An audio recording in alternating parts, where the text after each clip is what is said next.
ఓం నమ శివాయ నమ శివాయ నమ శివాయ. జై కొండదేవత అంబవారు, జై కొండదేవి. ప్రజలందరికీ నమస్కారము. 2025 జనవరి మాసం అందరికీ శుభాకాంక్షలు, నూతన శుభాకాంక్షలు, ఈ సంక్రాంతి శుభాకాంక్షలు అందరికీ. కర్కాటక రాశి వాళ్ళకి అదృష్ట యోగము, లక్ష్మీ యోగము, ధనప్రాప్తి యోగము, నక్షత్ర బలం, పునరస్తు నక్షత్రము, అదృష్ట యోగము, నక్షత్ర యోగము చూసుకుంటే ఈ కర్కాటక రాశి వాళ్ళకి ఎక్కడికి పోయినా కూడా ఆలోచన విధానము, మనస్తత్వము చాలా వరకు ఓపెన్గా ఉంటారు. వీళ్ళు ఏదన్నా మనసులో ఒకటి బయట ఒకటి నటించే నటన, ఆలోచన వీళ్ళ దగ్గర ఉండదు. ఏ విషయమైనా కానీ ఏదైనా కానీ యథార్థంగా మాట్లాడుతుంటారు. మరి ఈ రాశి వాళ్ళకి మెయిన్గా ఆలోచన విధానంలో చూసుకుంటే మెయిన్గా వీళ్ళకి స్నేహ ధర్మంలో చాలా వరకు కొన్ని ఇబ్బందులు, కొన్ని ఎదురయ్యే మార్గాలు కనబడుతున్నాయి. స్నేహం అనేది అతిగా స్నేహం ప్రాణానికి మోసం కాబట్టి స్నేహ ధర్మంలో కొన్ని ఇబ్బందులు ఎదురయ్యే మార్గాలు ఉన్నాయి. మరి ఈ రాశి వాళ్ళకి మెయిన్గా శనివారము, మంగళవారము కటింగు, షేవింగు చేయించకూడదు. అది మరి శనివారము, మంగళవారము చాలామందికి తెలుసుద్ది. ఎందువల్ల అంటే చాలామందికి తెలుసు. కొంతమందికి మరి శనివారం, మంగళవారం వాళ్ళ డ్యూటీ పరంగా కొంతమంది తక్కువ చేసుకుంటారు. దానివల్ల ఏమవుతుందంటే వాళ్ళ శరీరం మీద ఒక్కొక్క గ్రహం అనేది వచ్చి కూర్చుంటుంది అన్నమాట. ఆ గ్రహం వచ్చి కూర్చున్నప్పుడు అది అంగారిక గ్రహం లాంటిది. కొన్ని గ్రహాలు వచ్చి కూర్చుంటాయి. ఆ గ్రహాలు కూర్చున్నప్పుడు మంగళవారం రోజున, శనివారం రోజున ఆ శరీరం మీద, వాళ్ళ శరీరం మీద ఉన్నప్పుడు వాళ్ళు కటింగ్, షేవింగ్ చేసేటప్పుడు వాళ్ళకి ఖచ్చితంగా ఘాటు పడుతుంది. ఘాటు అది కాబట్టి ఆ ఘాటు పడుకోకుండా ఉండాలంటే మంగళవారం కానీ శనివారం కానీ కటింగు, షేవింగు చేయించొద్దండి. మరి మీరు ఏ కార్యక్రమం చేసినా, ఏ పని చేసినా, ఏది అనుకున్నా కూడా ఇప్పుడు టయాలనేది అంత హై లెవెల్గా లేదు, అంత డౌన్గా లేదు. మీరు కష్టపడుతూనే ఉంటారు. కానీ కుటుంబ సమస్యల్లో కొన్ని ఆర్థిక ఇబ్బందులు కొన్ని ఎక్కువగా కనబడుతున్నాయి. కొన్ని ఆర్థిక ఇబ్బందుల వల్ల మీరు ఎన్నో రోజుల నుంచి కుటుంబాన్ని గురించి పోరాడుకుంటూ దీన్ని ఏదో ఒక విధంగా డెవలప్మెంట్ చేయాలని మీ మైండ్లో, మీ మనసులో ఉంటుంది. కానీ మీ మనసులో అనుకున్న ఉద్యోగము, మీరు చేయాల్సిన మైండ్లో ఉన్న ఒక ప్లాను అది మీకు సక్రమంగా కాకోకుండా మధ్యదాకా వచ్చి బ్రేక్ అయిపోతుంటాయి. చేతికాడకు వచ్చి బ్రేక్ అయిపోతుంటాయి.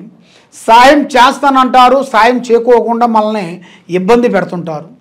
మన దగ్గరగా వచ్చి మన సొమ్ము తిని మన మీద మన డబ్బులు తీసుకొని మనకి మీదే రివర్స్ అవుతుంటారు. కాబట్టి డబ్బు ఇచ్చే దాంట్లో కానీ, డబ్బులు తెచ్చుకునే దాంట్లో కానీ కొన్ని జాగ్రత్తలు మీరు పాటించాలి. ఏం పర్వాలేదు లేని మనం ఏం పర్వాలేదు అనుకొని మనం మూవేమనుకోండి, దానివల్ల కొన్ని సమస్యలు మనకి రాబోతున్నాయి. లేనిపోయిన సమస్యలు మన మీదకి ఎదురయ్యే మార్గాలు కూడా కొన్ని కనబడుతున్నాయి. మరి ఈ రాశి వాళ్ళకి మెయిన్గా ఆరోగ్య సమస్య చాలా వరకు కనబడుతుంది.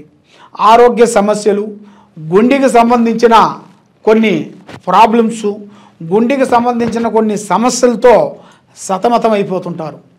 అలాంటి సతమతం అయిపోతున్నారు కాబట్టి మీరు ముఖ్యంగా దైవ బలం అనేది మీకు ఎక్కువగా ఉండాలి. ఆ దైవ బలం అనేది మీకు ఉండడం దాని వలన మీ ఆరోగ్యము, మీ కుటుంబము, మనశ్శాంతి కలుగుతుంది. కాబట్టి ముఖ్యంగా స్త్రీలకి ఒక పురుషుడు వల్ల నుంచి మంచి ఒక అవకాశం, అదృష్ట యోగం అంటారు కదా, ఒక పురుషుడి నుంచి వీళ్ళకి జాతకంలో కలిసి వచ్చే యోగం ఉంది. మరి స్త్రీలకి పురుషుడు వల్ల యోగం అనేది కలిసి వచ్చే యోగము. మరి పురుషుడిని యోగంలో చూసుకుంటే మగవాళ్ళకి ఒక లేడీస్ నుంచి, ఆడవాళ్ళ నుంచి ఒక అదృష్ట యోగం అనేది కలిసి వచ్చే యోగం అనేది కనబడుతుంది. అంటే ఒక స్త్రీ నుంచి వాళ్ళ దిశ మారే మార్గం కూడా ఒకటి కనబడుతుంది. అలా జాతకంలో అనేది ఒకటి రాబోతుంది. మరి ముఖ్యంగా మీరు చేయాల్సిన కార్యక్రమాలు విద్యారంగంలో చూసుకుంటే చాలా వరకు విద్యపరంగా అభివృద్ధిగా రావాల్సింది. దాంట్లో వరకు మీరు చాలా వరకు మీరు ఎన్నో రోజుల నుంచి కొన్ని బ్రేక్ అయిపోయిన వాళ్ళు, చదువులో కొన్ని ఆగిపోయిన వాళ్ళు మళ్ళీ మీరు ట్రై చేయాల్స్తే మళ్ళీ మీకు విద్యాపరంగా కూడా తప్పకుండా మీకు విజయవంతమయ్యే మార్గం కనపడుతుంది. అబ్బా అయిపోయింది, మన విద్య చదివేశాము, మధ్యలో బ్రేక్ అయిపోయింది, మనం కొన్ని రోజులు దాన్ని బ్రేక్ చేసేసాము, ఇక మనకి విద్య రాదులే అని మీరు సతమతం పడాల్సిన పనేం లేదు. ఆ విద్య మీకు కంపల్సరీ 100% మళ్ళీ మీకు పెరుగుతుంది. మెమోరీ శక్తి అనేది మీకు వస్తుంది. మీకు జ్ఞాపక శక్తి లేదులే మాకు, మరి అప్పుడు చదివింది మాకు ఎలా ఉంటుంది మైండ్లోకి అన్నట్టుగా చాలామందికి చాలా డౌట్లు ఉన్నాయి. అలాంటిది మీకు ఎలాంటి సందేహం పడాల్సిన పనేం లేదు. దాంట్లో కూడా విద్యారంగంలో కూడా అభివృద్ధిగా రావాల్సి ఉంది. మరి వ్యాపారదారులకి ఉద్యోగదారులు కూడా మళ్ళీ చేంజెస్ రాబోతుంది. మరి ఈ సంవత్సరంలో ఐఏఎస్ ఐపీఎస్ వాళ్ళకి, హోమ్ డిపార్ట్మెంట్ వాళ్ళకి కూడా కొన్ని ప్రమోషన్లు లాంటి పెద్ద పెద్ద కార్యక్రమాలు కొన్ని అభివృద్ధిగా రావాల్సినవి అతి దగ్గరలోనే కొన్ని కనబడుతున్నాయి. మరి వీళ్ళు చేయాల్సిన కార్యక్రమాలలో ఏ కార్యక్రమైనా కూడా ఓపెన్గా చెప్పిన దానివల్ల వీళ్ళకి కొన్ని సమస్యలు వచ్చి పడిపోతుంటాయి. అంటే ఏ కార్యక్రమైనా ఫలానా కార్యక్రమం చేస్తున్నానని ఓపెన్గా చెప్పిన దానివల్ల వీళ్ళ మీద లేనిపోయిన కొన్ని సమస్యలు కొన్ని వచ్చి కొంత ఇబ్బందులు అయ్యే మార్గాలు కొన్ని కనబడుతున్నాయి. మరి భార్యాభర్తల మధ్యలో కొన్ని లేనిపోయిన సంఘటనలు, సమస్యలు, కొన్ని ఇబ్బందులు, భార్యాభర్తల్లో ఇద్దరిలో మూడో వాళ్ళు ఎంటర్ కావటం స్త్రీలు, ఆ స్త్రీలు ఎంటర్ అయిన తర్వాత ఈ ఇద్దరు భార్యాభర్తల బంధుత్వం, ప్రేమ, అభిమానము, ఇలా బంధం అనేది కొంచెం వెనక్కపోవటం, ఇలాంటి కొన్ని సమస్యలు కొన్ని జరుగుతుంటాయి. కాబట్టి వీళ్ళు ఫస్ట్లో ఎలా అనుకుంటారంటే వీళ్ళు మ్యారేజ్ చేసుకున్న తర్వాత చాలా విధానాలుగా ఆయన నమ్మి ఎన్నో విధానాలుగా ఎదురు చూస్తుంటారు. కాబట్టి కొన్ని రోజులు పోయిన తర్వాత వేరే స్త్రీలతో వీళ్ళకి పరిచయం అయిన తర్వాత ఆ స్త్రీ నుంచి వీళ్ళకి కొంచెం డబ్బులు కానీ, కొన్ని మార్పులు కానీ, కొన్ని చేంజెస్ అవుతుంటాయి. ఇదే నా లైఫ్ అని అనుకుంటారు వాళ్ళు. అనుకొని ఫస్ట్ భార్యని చాలా ఇబ్బందికరం పెట్టేసి మనశ్శాంతి లేకోకుండా చేసి మానసికంగా కొన్ని ఇబ్బందులు కొన్ని పెట్టి చికాకులు పెట్టాల్సిన కొన్ని సమస్యలు కొన్ని ఎదురయ్యే మార్గాలు కొన్ని కనబడుతున్నాయి.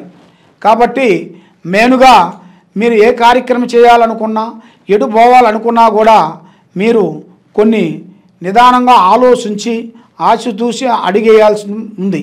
ఏం పర్వాలేదులే అని మీరు మూర్ఖంగా కొంచెం ఆలోచించి ముందడుగు వేశారనుకోండి, దానివల్ల మీకు చాలా వరకు చాలా ఇబ్బందులు కొన్ని ఎదురయ్యే మార్గాలు మీకు కనబడుతున్నాయి. కాబట్టి మరి మీరు చేయాల్సిన దైవ బలం చేయాల్సిందనేది ఉంది. కాబట్టి మరి ఆ దైవ బలం అనేది మాకు ఏ రూట్లో ఏ దేవుణ్ణి మేము పూజిస్తే మాకు విజయవంతం అవుతుంది. మేము అన్ని దేవుళ్ళని పూజిస్తున్నాము, ఏ దేవుణ్ణి పూజించినా కూడా మాకు మీద ప్రేమ లేకోకుండా, కరుణ లేకోకుండా, కటాక్షం లేకోకుండా అయిపోతుంది. మరి ఎందువల్ల అవుతుంది? మరి మేము చేసిన తప్పు ఏమిటి? మరి మేము దేవుళ్ళకి ఏమన్నా తప్పు చేసామా? ఏమన్నా దేవుళ్ళని ఏమన్నా కొన్ని పూజ కార్యక్రమాలు ఏమన్నా ఆపామా అన్నట్టుగా చాలామందికి చాలా సందేహాలు ఉంటాయి. కాబట్టి ముఖ్యంగా శ్రీ రేణుకా ఎల్లమ్మ అమ్మవారు పూజా బలం చేయాలి. వీళ్ళకి రేణుకా ఎల్లమ్మ అనేది గత కొన్ని సంవత్సరాల క్రితంలో కొంత పెద్దవాళ్ళు కొంత మొక్కి ఆ అమ్మవారిని వాళ్ళు ఇంట్లో నిలుపుకొని పెట్టుకుంటారు. ఆ అమ్మవారిని నిలుపుకొని పెట్టుకున్న తర్వాత వాళ్ళకి, ఎందుకంటే వాళ్ళ తల్లిదండ్రులు కొంచెం పెద్దవాళ్ళు అయిపోయిన తర్వాత, వాళ్ళు ముసలి వాళ్ళు అయిపోయిన తర్వాత మళ్ళీ కొడుకులకి, కూతుర్లకి వీళ్ళకి కొన్ని విషయాలు చెప్పాలి కదా. ఆ విషయం వాళ్ళు మరిచిన దానివల్ల ఆ అమ్మవారు వాళ్ళ కుటుంబం మీద కొంచెం ఆగ్రహం అనేది పడుతుంది, అంటే కోపం. ఆ కోపం అనేది వస్తుంది. ఆ కోపం వచ్చిన కాడి నుంచి ఆ కుటుంబంలో కొన్ని కార్యక్రమాలు కాకోకుండా, ఇంట్లో మనశ్శాంతి లేకోకుండా, విద్యా బలంలో ముందుకు రాకోకుండా, రాజకీయ బలంలో ముందుకు రాకోకుండా, కుటుంబంలో భార్యాభర్తల్లో గొడవలు రావటంగా, సంతానంలో మెయిన్గా బ్రేక్ కావడం, సంతాన విశేషాలలో చాలా వరకు వచ్చే సంతానం కూడా రాకోకుండా ఆగిపోవటం, ఇలాంటి సంఘటనలు కొన్ని తెలుస్తుంటాయి.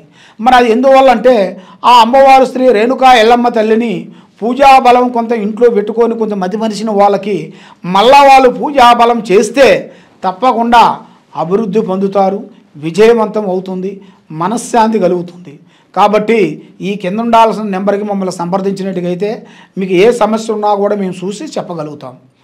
సర్వో జనా సుఖినో భవంతు. ఓం నమః శివాయ.